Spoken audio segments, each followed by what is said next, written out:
আসসালামু আলাইকুম deer children, আশা করি তোমরা সবাই ভালো আছো। আমিও আল্লাহর রহমতে ভালো থাকার চেষ্টা করছি। তারপরেও যেহেতু একটা বৈশ্বিক মহামারী প্রাদুর্ভাব বিরাজমান রয়েছে, তোমরা সবাই নিজেরা নিরাপদে থাকবে এবং অপরকেও নিরাপত্তা নিশ্চিত করবে। তো যাই হোক, এই আশাবাদ ব্যক্ত করে আমি আমার আজকের যে লেসন সেটা শুরু করতে যাচ্ছি। তোমরা জানো আমরা নিয়মিত যে ক্লাস করে যাচ্ছি সেটি হচ্ছে ট্রান্সফরমেশন অফ সেন্টেন্সেসের উপরে। আমরা গত ক্লাসেও দেখেছি কিভাবে সেন্টেন্সকে ইট ইজ প্লাস অ্যাডজেক্টিভ যুক্ত সেন্টেন্সকে সিম্পল কম্পাউন্ড করা যায়।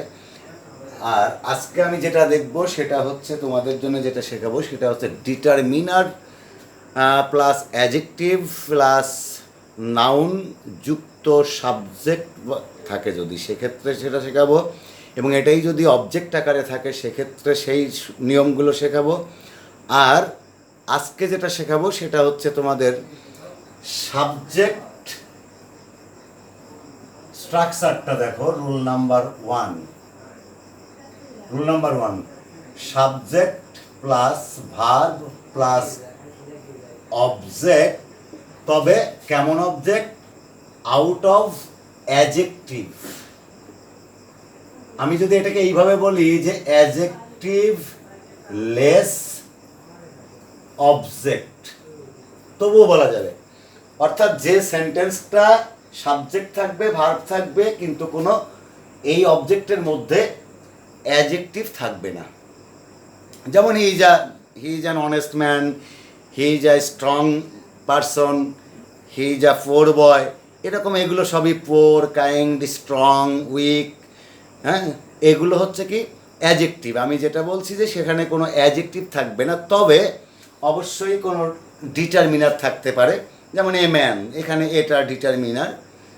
তো ডিটারমিনার সম্পর্কে আমরা তোমাদেরকে আগেই জানিয়েছি, সেটা হচ্ছে সাধারণত সংখ্যা, পরিমাণ অথবা আর্টিকেল বোঝায়। তো সংখ্যা পরিমাণ আমরা জানি 1 2 3 4 5, পরিমাণ 5 লিটার 10 লিটার এরকম হতে পারে। আর অ্যাডজেক্টিভ এই আর্টিকেলস আমরা সবাই জানি, এ অ্যান্ড দ্য, এই তিনটে আর্টিকেল রয়েছে। তো আমরা এখানে সেইভাবে একটু দেখি। তো এক্সাম্পলটা যদি দেখি তাহলে এইটা কিন্তু হবে কেমন সেন্টেন্স? Simple sentence. তো সিম্পল সেন্টেন্স যদি সাবজেক্ট, ভার্ব এবং object out of adjective, that is called adjective less object. তাহলে আমরা দেখে নিই একটু একটা সিম্পল সেন্টেন্সের উদাহরণটা যদি দেখি। যেমন ধরো হি is a teacher. He is a teacher, এখানে এই যে হি ইজ আ টিচার, এই জায়গা খেয়াল করো, এই টিচারটা একটা অবজেক্ট, বা এখানে এটা একটা কমপ্লিমেন্ট। তো এই কমপ্লিমেন্টটা মানে নাউন রয়েছে, এই নাউনটা কি হবে? এই যে এটা ডিটারমিনার রয়েছে, এটা একটা নাউন, এখানে কাজ করছে কিসের? কমপ্লিমেন্টের। তো এই কমপ্লিমেন্ট যদি এই রকম সেন্টেন্স থাকে তাহলে এই সেন্টেন্স, অর্থাৎ অ্যাডজেক্টিভলেস কোনো সেন্টেন্স যদি থাকে, সাবজেক্ট ভার্ব এখানে এক্সটেনশন, কিন্তু সেই এক্সটেনশনে অ্যাডজেক্টিভ থাকবে না। তাহলে এইরকম সিম্পল সেন্টেন্সকে যদি আমি কমপ্লেক্স করতে চাই তাহলে এই কমপ্লেক্সের স্ট্রাকচারটা একটু দেখে নিই। এখানে কমপ্লেক্স, তো কমপ্লেক্সের স্ট্রাকচারটা কি হবে? আমরা শুরুতেই একটা ইট ইজ ব্যবহার করব। ইট ইজের পরে এখানে যে সাবজেক্টটা থাকবে সেই সাবজেক্ট, অর্থাৎ এই এনপি, এই সাবজেক্টটা ব্যবহার করব। সাবজেক্টের পরে যেটা দেব সেটা হচ্ছে একটা হু অর হুইস। এখন হুটা আমরা জানি যে পার্সনের ক্ষেত্রে বসে, আর হুইসটা থিং, বস্তুর ক্ষেত্রে। এরপর কি আসবে?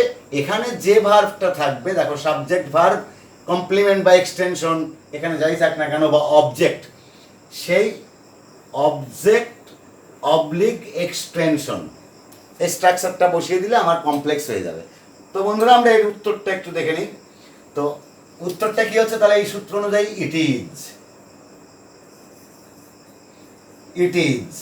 এরপরে কি সাবজেক্ট, তো সাবজেক্টটা কি আছে হি। এরপরে হু বা হুইস, এখন হিটা কি অবশ্যই মানুষ, তো মানুষ যদি হয় তাহলে পার্সন, পার্সন মানেই হু, তো আমরা সেটা ব্যবহার করলাম হু। এরপর যেটা রয়েছে, এরপর অবজেক্ট বা এক্সটেনশন, কিন্তু এখানে একটা জিনিস দেখো মিস হয়ে গেছে, সেটা হচ্ছে এখানে একটা ভার্ব হবে তারপরে অবজেক্ট বা এক্সটেনশন। তাহলে হু ইজ, কি আছে আ teacher, who is a teacher. তো এই হচ্ছে মূলত আমাদের এই তোমার যে সেন্টেন্সে কোনো অ্যাডজেক্টিভ থাকবে না এবং ওই অ্যাডজেক্টিভ লেস যে অবজেক্ট থাকবে সেই ক্ষেত্রে আমাদের এই স্ট্রাকচারটা ব্যবহার করতে হবে। তো যাই হোক, এরকম আরও অনেক হতে পারে, যেমন ধরে নাও তুমি যদি এইভাবে বলো যে he teaches a student, he helps the poor, I teach you, এরকম যদি থাকো, ইউ লার্ন টু মি, তুমি আমার কাছে শেখো, তো এইরকম যাই থাক না কেন, যদি অ্যাডজেক্টিভ না থাকে তাহলে আমরা এই স্ট্রাকচারটা ব্যবহার করব। তো আমার মনে হয় এটা তোমাদের কাছে জটিল হবে না। আবার যদি আমি বলি যে এরকম একটা আলাদা একটা সেন্টেন্স যদি দিই, যেমন ধরে নিই স্টোনস ফিল হার্ড। এখন দেখো কেমন অনুভব করে, এটা অ্যাডজেক্টিভ, তো এটা কিন্তু হার্ড, এই হার্ডটা কিন্তু অ্যাডজেক্টিভ নয়, তার মানে এই ফিলের পরে আছে, তার মানে কি এখানে আমরা এটাকে যদি উত্তর করি এইভাবে আসবো, অ্যাডজেক্টিভ বাদে আছে, তাহলে কি ইট ইজ স্টোনস হুইচ, কেন হুইচ, কারণ এটা বস্তু, হুইচ ফিল ভার্ব আছে হার্ড। যেমন তুমি যদি বলতে the book reads well, it is the book which reads well, এরকম অনেক করা যেতে পারে। বেডস, যেমন হতে পারে bed feels soft, it is bed which feels soft, এরকম করা যায়। দেখো আমি এখানে কিন্তু কম্পাউন্ড করিনি, যদিও কম্পাউন্ড এটা করা যেত, কিন্তু আমি করা যেত, কিন্তু সেটা হয়ে যেত ব্যাড ইংলিশ। এখন ব্যাড ইংলিশ মানে পুওর ইংলিশ, এটা খুবই দুর্বল ইংরেজি হয়ে যেত। তো সাধারণত এই জাতীয় সেন্টেন্সের কমপ্লেক্স এবং সিম্পল হয়ে থাকে, তারপরে যদি করা যায় তাহলে করা যেত কি it is he and he is a teacher, এভাবে করা যেত। তবে এটা ফোর্ড ইংলিশ, এটা সাধারণত থাকে না। তো ঠিক আছে বন্ধুরা, আমরা এবারে 2 নাম্বার স্ট্রাকচার যেটা শিখবো সেটা হচ্ছে কি, তাহলে আমরা এখন 1 নম্বরে শিখলাম হচ্ছে অ্যাডজেক্টিভ বিহীন কোনো অবজেক্ট থাকলে, অর্থাৎ সরাসরি সাবজেক্ট ভার্ব এবং অ্যাডজেক্টিভ লেস একটা অবজেক্ট থাকলে বা কমপ্লিমেন্ট থাকলে অথবা এনপি থাকলে অথবা এক্সটেনশন থাকলে সেই সেন্টেন্সটাকে কমপ্লেক্স করার যে স্ট্রাকচার সেটা সহ আমরা শিখলাম। এবারে আমরা দেখব যে সেন্টেন্স যদি এরকম থাকে, সিম্পল সেন্টেন্সটা কিরকম থাকবে, সিম্পল সেন্টেন্স থাকবে এরকম determiner, determiner plus adjective plus noun plus verb plus extension. যদি এরকম কোনো সেন্টেন্স থাকে তাহলে আমরা এখানে খেয়াল করতে হবে, এবং এটা কিভাবে থাকবে, ডিটারমিনার মানে আমি একটু আগে বলেছি তোমাদের, ডিটারমিনার অর্থ হচ্ছে সেখানে নাও এই তোমার সংখ্যা পরিমাণ অথবা আর্টিকেলস বোঝাবে। আর এই যে 3টা ডিটারমিনার, অ্যাডজেক্টিভ এবং নাউন, এই 3টা যদি আমরা জানি যে ভার্বের আগে যা ব্যবহৃত হয়, ভার্বের আগে যা ব্যবহৃত হয় সেটা হয় সাবজেক্ট, তাহলে এই 3টা যদি সাবজেক্ট আকারে ব্যবহৃত হয় তাহলে এই সেন্টেন্সকে যদি আমরা কমপ্লেক্স করতে চাই তো কিভাবে করা যাবে। তো সেক্ষেত্রে আমরা স্ট্রাকচারটা দিতে পারি এইভাবে যে প্রথমে আমরা এই ডিটারমিনারটা লিখব, আমরা শর্টে লিখলাম ডিটারমিনার, এরপর এই নাউনটা লিখব, অর্থাৎ এই অ্যাডজেক্টিভটাকে আমরা প্রথমে এখানে কি করলাম, বাদ দিয়ে রাখলাম, স্কিপ করে গেলাম, তাই না, এটা বাদ দিয়ে গেলাম, তা এটা বাদ দিয়ে লিখলাম ডিটারমিনার এবং নাউন। এবারে এখানে যেটা লিখব সেটা হচ্ছে হু অর হুইস। এরপর আমরা এখানে যেটা লিখব একটা বি ভার্ব, আমরা বি ভার্ব সবাই চিনি বন্ধুরা, সেটা হচ্ছে am is are was were, be verb. তো এরকম যদি বি ভার্ব থাকে তাহলে আমরা সেটাকে এই বি ভার্ব এখানে নিয়ে আসতে হবে, কিন্তু এটা কিন্তু আমরা অবশ্যই বাইরে থেকে নিয়ে আসবো, এই বি ভার্বটা আমরা এখানে বসাবো। এরপরে কি হবে, এরপরে এই যে এখানে যে ভার্বটা রয়েছে এই ভার্বটা আমরা এখানে ব্যবহার করে দেবো। এটা হচ্ছে, আমরা এটাকে যদি বলি মূল ভার্ব, তাহলে ভার্ব প্লাস এক্সটেনশন হয়ে যাবে উত্তর। একেবারে সোজা নিয়ম, তোমরা একটু মনোযোগ সহকারে যদি এটা খেয়াল করো তাহলে দেখবে যে কত চমৎকার এবং একেবারে মানে so easy to you to answer or to turn the sentences into complex or complex to simple. Okay, তো আমরা এখন দেখি, যদি আমি এই সিম্পল সেন্টেন্সটা এইভাবে লিখতাম,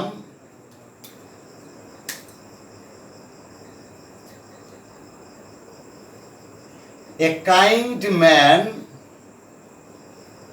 তুমি এ কাইন্ড পারসন দিতে পারো, a kind man can help the boy. Okay বন্ধুরা, আমরা একটু এখানে মিলাই দেখি সূত্রের সাথে। দেখো এখানে এ রয়েছে, এটা কি আর্টিকেল, তার মানে এটা হচ্ছে ডিটারমিনার। এরপর আছে অ্যাডজেক্টিভ কাইন্ড, এটা অ্যাডজেক্টিভ, আর ম্যানটা হচ্ছে নাউন, এটা বসছে কোথায়, ভার্বের আগে, এই ভার্বের আগে বসছে, ভার্বের আগে বসার কারণে এই তিনটা মিলে একসাথে কি হয়েছে, একটা সাবজেক্ট হয়েছে, তারপরে ভার্ব আছে, এরপর অবজেক্ট বা এক্সটেনশন রয়েছে। এখন আমরা এই সেন্টেন্সটাকে কমপ্লেক্স করব ঠিক এই স্ট্রাকচারটা ব্যবহার করে। কিভাবে, ডিটারমিনার, তো আমরা উত্তরটা দেখি, এখানে ডিটারমিনার রয়েছে এ, এরপর এখানেই যে নাউনটা রয়েছে এটা বাদ স্কিপ করে যাব, ম্যান, এ ম্যান। এরপর আমরা এখানে কি ব্যবহার করেছি, হু আর হুইস, তো ম্যানটা তো অবশ্যই মানুষ, তাই না, আমি এখানে বলতে পারতাম a large tree, a high bench, তাহলে হাইটা অ্যাডজেক্টিভ, বেঞ্চটা নাউন, তো আমরা এভাবে করতে পারতাম। আ সিট বেঞ্চ, এরকম অনেক কিছু, এ ম্যান, তাহলে হু। এরপরে বলা হয়েছে একটা বি ভার্ব বসবে, এই বি ভার্বটা কিন্তু অবশ্যই আমাকে বাইরে থেকে আনতে হবে। আর একটা বিষয় হচ্ছে, যদি এটা প্রেজেন্ট টেন্স থাকে তাহলে এটা অ্যাম ইজ আর বসবে, যদি এখানে পাস্ট টেন্স থাকতো তাহলে এটা ওয়াজ বা ওয়ার ব্যবহার করতাম। তো এখানে যদি থাকতো এ kind man helped me, past tense, তাহলে ওয়াজ হয়ে যেত। আর যেহেতু এটা প্রেজেন্ট টেন্স আছে সেই কারণে আমি এখানে ব্যবহার করব কি, ইজ। তাহলে কি হলো এরপর, বি ভার্ব, ও বি ভার্বের পরে যেটা দিতে হবে সেটা হচ্ছে ওই যে আমরা যে স্কিপ করে আসছিলাম অ্যাডজেক্টিভ, এই জায়গায় এই অ্যাডজেক্টিভটা বসবে,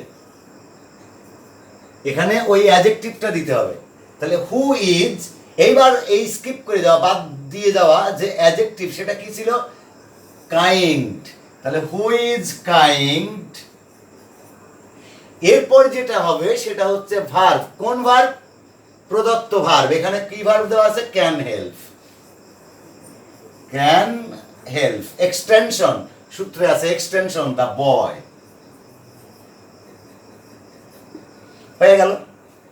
তো একইভাবে আমরা এই সেন্টেন্সটাকেও কম্পাউন্ড করব না, কারণ এটা ভালো দেখায় না। এই সেন্টেন্সগুলো যদি কম্পাউন্ড করি তাহলে সেটা একটা ফোর ইংলিশ হয়ে যাবে, সেটা সেই মান্ধাত্তা যুগের ইংরেজি হয়ে যাবে, এখন আর এটা চলে না। Now is the age of ultra modern science, so we have to change our self, আমাদেরকেও কিন্তু একটু পরিবর্তন হতে হবে। আমাদের সেই পরিবর্তনের মধ্য দিয়েই কিন্তু উত্তরগুলো করতে হবে এবং সেই ভাবনাই ভাবতে হবে। তো এখন আমি এই সেন্টেন্সটাকে যেটা বললাম, এমন যদি হয়, যদি যদি আমি এখানে এরকম ব্যবহার করতাম যে বস্তু দিয়েও হতে পারে, এ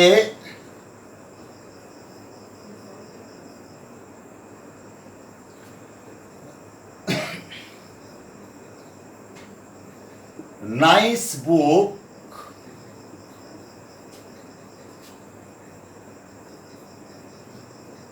ওয়াজ বট।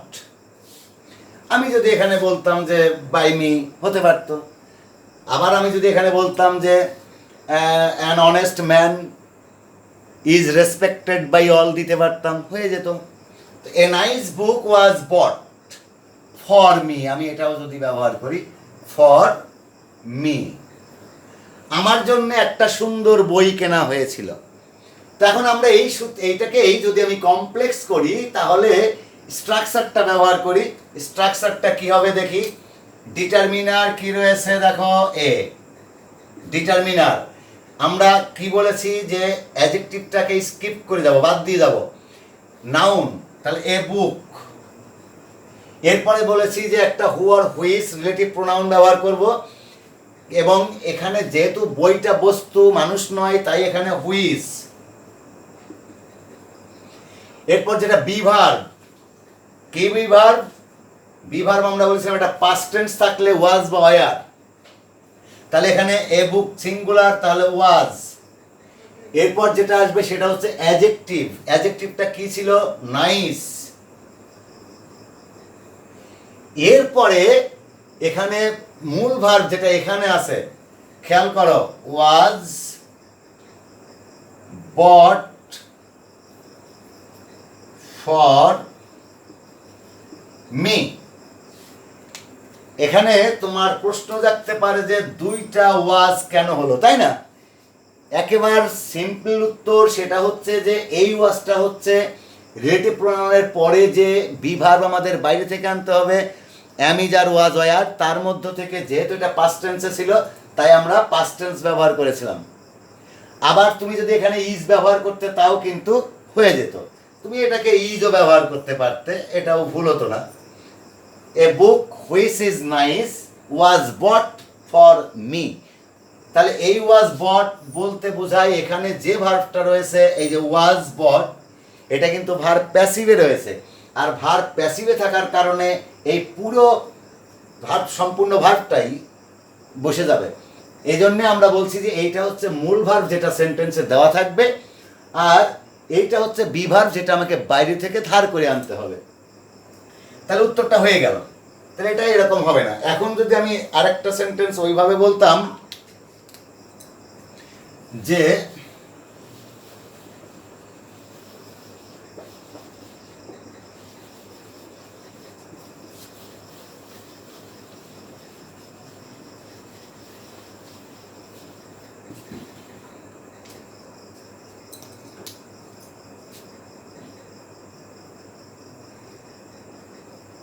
the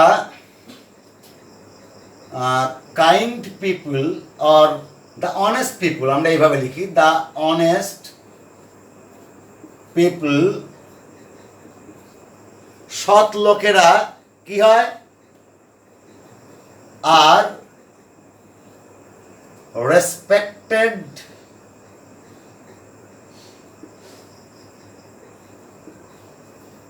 everywhere। তাহলে কি হলো? আমরা বলছি ডিটারমিনার, এখানে রয়েছে আর্টিকেল দা, অনেস্ট অ্যাডজেক্টিভ, এটা হচ্ছে ডিটারমিনার, এটা অ্যাডজেক্টিভ, এটা নাউন, এটা ভার্ব, আর এটা এক্সটেনশন। যদি তা হয় তাহলে আমরা বলছি যে সৎ লোকেরা সর্বত্রই সম্মানিত হন। তাহলে আমরা দেখি এবার উত্তরটা কিভাবে করা যায়। ডিটারমিনার দা পিপল নাউন এরপরে কি রয়েছে, রিলেটিভ প্রোনাউন হু দিব যেহেতু মানুষ। এবার এটা প্রেজেন্ট টেন্স, তাহলে আর কি, এরপরে অ্যাডজেক্টিভ অনেস্ট, মানে লোকেরা যারা হন সৎ, অর্থাৎ যে লোকেরা সৎ। এরপর ভার্ব আর রেসপেক্টেড এভরিহোয়ার, এক্সটেনশন হয়ে গেল। একেবারে ইজি, তার মানে এটা যে কত সহজ তোমরা দেখছো, এই স্ট্রাকচারটা ব্যবহার করলেই হয়ে যাবে। তো বন্ধুরা আমরা এটা দেখলাম হচ্ছে যে যদি ডিটারমিনার, অ্যাডজেক্টিভ এবং নাউন সেন্টেন্সে সাবজেক্ট আকারে থাকে তাহলে এই স্ট্রাকচারটা আমরা ব্যবহার করলাম। এবারে আমরা আজকের জন্য যে লাস্ট স্ট্রাকচারটা তোমাদের দেখাবো সেটা হচ্ছে যে এই ডিটারমিনার এবং এই ডিটারমিনার, অ্যাডজেক্টিভ এবং নাউন, তাহলে এটা 3 নাম্বার স্ট্রাকচার আজকের। এটা কিন্তু আমরা সিম্পল বলছি যে এটা হচ্ছে সিম্পল। তাহলে সিম্পল সেন্টেন্সের স্ট্রাকচারটা যদি এরকম হয়, সাবজেক্ট, ভার্ব, ডিটারমিনার, শর্টে লিখলাম আমি, প্লাস অ্যাডজেক্টিভ প্লাস নাউন। তাহলে দেখো আমরা যেটা বলছি যে এই অ্যাডজেক্টিভ, ডিটারমিনার থেকে অ্যাডজেক্টিভ পর্যন্ত যেহেতু ভার্বের পরে রয়েছে তার মানে এটা অবজেক্ট আকারে রয়েছে। অর্থাৎ অবজেক্ট হিসেবে যদি ডিটারমিনার, অ্যাডজেক্টিভ এবং নাউন, আগে আমরা পেয়েছিলাম এই ডিটারমিনার, অ্যাডজেক্টিভ, নাউনটা সাবজেক্ট আকারে, আমরা সাবজেক্টটাকে এখন অবজেক্টের আকার জায়গায় নিয়ে যাচ্ছি। অর্থাৎ ডিটারমিনার, অ্যাডজেক্টিভ এবং সাবজেক্ট এখানে ব্যবহার করছি। তো এই ক্ষেত্রে যেটা হবে সেটা হচ্ছে এরকম, এর কমপ্লেক্স যদি করি আমরা, তো কমপ্লেক্সের স্ট্রাকচারটা কি হবে আমরা দেখে নিই। কমপ্লেক্সের স্ট্রাকচারটা হবে সাবজেক্ট প্লাস ভার্ব প্লাস এই ডিটারমিনার প্লাস এখানে যে নাউনটা থাকবে সেই নাউন প্লাস অ্যাডজেক্টিভটাকে কিন্তু আমরা স্কিপ করে আসছি, বাদ দিয়ে আসছি।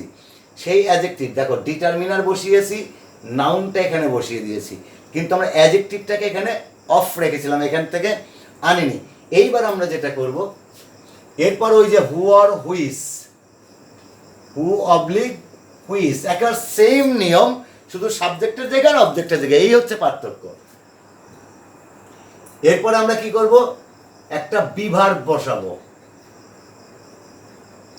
এরপরে যেটা আসবে বিভার্বের পরে সেটা হচ্ছে ওই অ্যাডজেক্টিভ, যে অ্যাডজেক্টিভটা আমরা এখানে বাদ দিয়ে গিয়েছিলাম সেই অ্যাডজেক্টিভটা আমরা শেষে বসিয়ে দেব। তো এই হচ্ছে মোটামুটি কমপ্লেক্সের স্ট্রাকচার। তাহলে কমপ্লেক্সের স্ট্রাকচার পেয়ে গেলাম। এখন আমরা উদাহরণটায় চলে যাই, দেখি উদাহরণটা কি হতে পারে। যেমন ধরো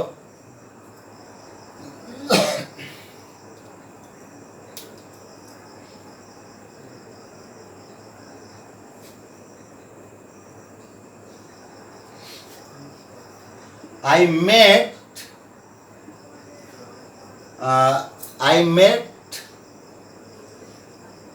an extraordinary woman অথবা এক্সট্রাঅর্ডিনারি পারসন,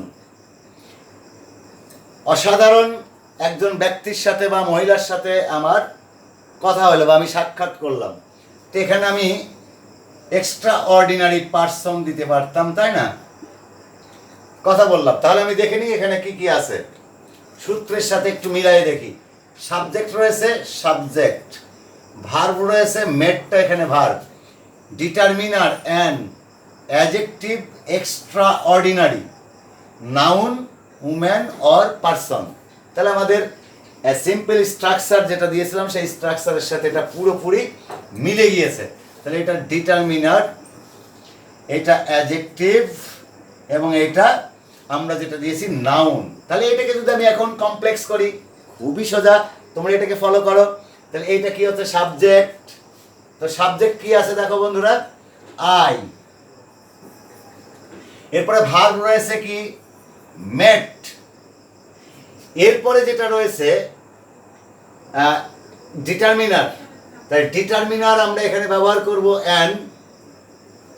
তাহলে অ্যান কিন্তু এখানে আমরা আগেই ব্যবহার করলাম না, কারণ এইটা নিয়ে আসি আগে, নাউনটা নিয়ে আসি। নাউনটা কি আছে, ওম্যান অর পারসন। খেয়াল করো এখানে এক্সট্রাঅর্ডিনারি শুরু হয়েছিল ভাওয়েল দিয়ে, সে কারণে এখানে অ্যান বসেছিল, কিন্তু ওম্যান ডাব্লিউ কনসোনেন্ট অথবা পার্সনের পিটা কনসোনেন্ট, সুতরাং এর আগে তো আমি অ্যান ব্যবহার করতে পারবো না, সেই জন্য এখানে এ হয়ে যাবে, তাই না? তাহলে I met a woman or a person. এবারে কি আছে, হু আর হুইস, এটা তো মানুষ, তাই আমরা ব্যবহার করলাম হু। এরপরে বলা আছে একটা বিভার্ব, তো বিভার্বটা কি, ইজ, অথবা যেহেতু পাস্ট টেন্স আমরা এখানে ব্যবহার করব কি, ওয়াজ। তুমি ইজ দিলেও হবে, হু ওয়াজ। এরপরে যেটা বলা আছে adjective, extraordinary.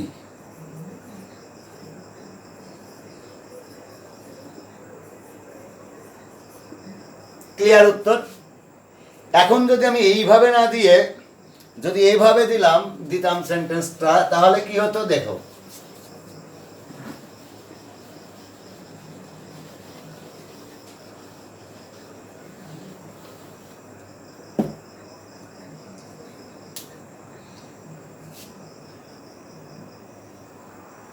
Mister Rahman is a pious man. Mister Rahman একজন ধার্মিক লোক। তাহলে আমরা এখানে স্ট্রাকচারের সাথে মিলিয়ে দেখি, স্ট্রাকচারটা কি রয়েছে, সাবজেক্ট, এখানে দেখো মিস্টার রহমান সাবজেক্ট, এখানে একটা ভার্ব রয়েছে ইজ, তাহলে এটা ভার্ব। ডিটারমিনার রয়েছে এ, এটা ডিটারমিনার। এরপরে রয়েছে কি অ্যাডজেক্টিভ, দেখো পায়াস, এটা অ্যাডজেক্টিভ। এরপরে নাউন, ম্যানটা হচ্ছে নাউন। একেবারে সূত্রের সাথে হুবহু মিলে গেছে। যদি তা মিলে যায় তাহলে আমি এই সেন্টেন্সটাকে যদি এখন কমপ্লেক্স করতে চাই তাহলে কি করতে হবে, if I want to turn it into a complex sentence, we have to use the structural rules written on the board, and all of you have to follow this rule. কখন? At the time of turning the simple sentences into a complex one. অর্থাৎ এই complex সেন্টেন্সে turn করার জন্য আমি এই সূত্রটা ব্যবহার করব। তাই সূত্রটা কি আছে এবার আমরা দেখে নিই। সাবজেক্ট রয়েছে বন্ধুরা, তো প্রথমে সাবজেক্ট আছে, তার মানে কি, মিস্টার রহমান। মিস্টার রহমান। এরপরে যেটা রয়েছে ভার্ব এখানে দেওয়াই আছে ইজ। এরপরে কি রয়েছে, ডিটারমিনার, তাই ডিটারমিনার এখানে আছে এ। এরপরে নাউন আমাদের এখানে রয়েছে কি, এটা আমরা পায়াসটাকে বাদ দিয়ে গেলাম, এ ম্যান। এরপর রয়েছে রিলেটিভ প্রোনাউন হু আর হুইস, যেটাকে আমরা ক্লজ মার্কার বলছি। এই হু আর হুইস এখানে ক্লজ মার্কার, তাহলে এটা হু, মানুষের কারণে, তাহলে হু। এরপরে যেটা রয়েছে বিভার্ব, তো বিভার্বটা কি, অ্যামিজার ওয়াজ ওয়্যার, এটা যেহেতু প্রেজেন্ট টেন্স রয়েছে তাই আমরা এখানে এইজ ব্যবহার করলাম সিঙ্গুলার হওয়ার কারণে, নাম্বারটা সিঙ্গুলার, মিস্টার রহমান একজন। এরপরে অ্যাডজেক্টিভ কোনটা, the given adjective in the simple sentence. এই সিম্পল সেন্টেন্সে রয়েছে একটা অ্যাডজেক্টিভ যেটা আমরা বাদ দিয়ে গিয়েছিলাম, we skipped the adjective previously, শুরুতেই আমরা কিন্তু এটা বাদ দিয়ে গিয়েছিলাম, সেটা কি, পায়াস। হয়ে গেল। এখন অর্থটা কি দাঁড়াচ্ছে, মিস্টার রহমান এমন একজন মানুষ যিনি হন ধার্মিক, তার মানেই হচ্ছে মিস্টার রহমান একজন ধার্মিক লোক। অর্থাৎ একই কথা আমরা জাস্ট একটু ঘুরায় ফেরায় বলছি, সেটাই হচ্ছে সিম্পল এবং কমপ্লেক্স। এখন এই সেন্টেন্সটাকে কিন্তু আমরা কম্পাউন্ড করতে পারতাম, কিন্তু সেটা আমি আগেও বলেছি, এই ইংরেজিটা হয়ে যাবে একেবারেই পুওর ইংলিশ, এটা একেবারেই পুওর ইংলিশ হয়ে যাবে, যে কারণেই আমরা এইটা তোমাদেরকে করাচ্ছি না। তবে তুমি যদি এটা করো সেটাও রাইট হবে। সেটা কি, মিস্টার রহমান যদি আমি এখানে করতাম mister Rahman is a man and he is fierce. Mister Rahman is a man আমি যদি লিখে দিই তাহলে দেখো, তবে এটা করবে না তোমরা। Mister Rahman is a man and he is fierce. এটা হয়ে যেত, সেন্টেন্সটা আমাদের রুলস অনুযায়ী হয়ে যেত। কারণ রুলস অনুযায়ী আমরা জানি যে এটা যেহেতু simple sentence, subject verb object চলে আসছে এখানে বা কমপ্লিমেন্ট চলে আসছে, এরপর আমরা অ্যান্ড দিয়েছি আবারও সাবজেক্ট। কম্পাউন্ড সেন্টেন্স হওয়ার জন্য আমাদের যা যা দরকার, দুইটা সাবজেক্ট মিস্টার রহমান এবং হি, দুইটা ফাইনাইট ভার্ব ইজ এবং ইজ, দুইটা ফাইনাইট, এবং একটা কোঅর্ডিনেটিং কনজাংশন অ্যান্ড রয়েছে। সবচেয়ে বড় কথা দুইটা ক্লজ রয়েছে যার দুইটাই স্বাধীন ক্লজ। একটা হচ্ছে mister Rahman is a man, এটা একটা ক্লজ। হি ইজ পায়াস, এটা আরেকটা ক্লজ। এটাও স্বাধীন ক্লজ, এটাও স্বাধীন ক্লজ।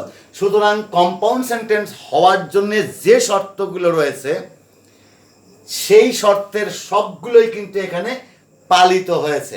যদি পালন করা হয় তারপরে আমরা এই সেন্টেন্সটাকে বলছি খুবই দুর্বল সেন্টেন্স। তো আমরা এটা অবশ্যই ব্যবহার করব না, সেজন্য আমি বলেছি যে এটা করা দরকার নেই, ক্লজ দিয়ে রাখছি এখানে।